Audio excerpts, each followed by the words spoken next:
নিজের সর্বস্বটুকু দিয়ে জাতির মুক্তির জন্য লড়াই করেছে, করবে। আগামী বাংলাদেশ বিনির্মাণের ছাত্রদের উপরে, তরুণদের উপরে মানুষ ভরসা রাখবে।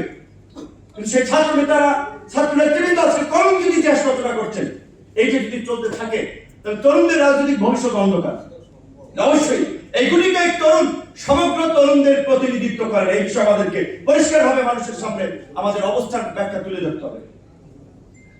শেখ হাসিনার সময়ও আল রাজি কমপ্লেক্সের চিপায় অফিস নিয়েছিলাম, পতনের পরেও কিন্তু এখন আল রাজিতে আছি।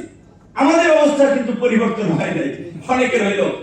আপনারা তো যারা নিউজ কভারেজ করেন তারা জানেন আমাদের অফিস কিন্তু ওইখানে আছে। অনেক নেতৃবৃন্দই বলে যে কতজনে কত কি ভাই আপনি কিনে একটা অফিস এখন পর্যন্ত নিতে পারলেন না, করতে পারলেন না। আমরা তো সুবিধার জন্য লড়াই সংগ্রাম করি নাই।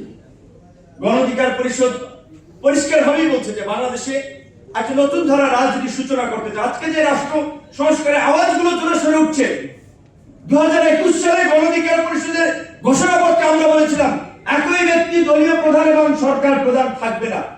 কারণ দলীয় প্রধান দলকে রিপ্রেজেন্ট করে, সরকার প্রধান সারা দেশের সব দলের কাজে। সে যদি সরকার প্রধান হয় তার দলীয় ছোট পদ ছেড়ে দেওয়া উচিত। একই ব্যক্তি দুইবারের বেশি প্রধানমন্ত্রী থাকতে পারবে না। এই সংস্কার কমিশনকে ধন্যবাদ জানাই, তারা বিবেচনা করেছে। এই প্রস্তাব আমরা দিয়েছিলাম। পৃথিবীর সবচেয়ে শক্তিধর রাষ্ট্র মার্কিন যুক্তরাষ্ট্রের প্রেসিডেন্ট এবং সেখানকার মেয়াদ 4 বছর।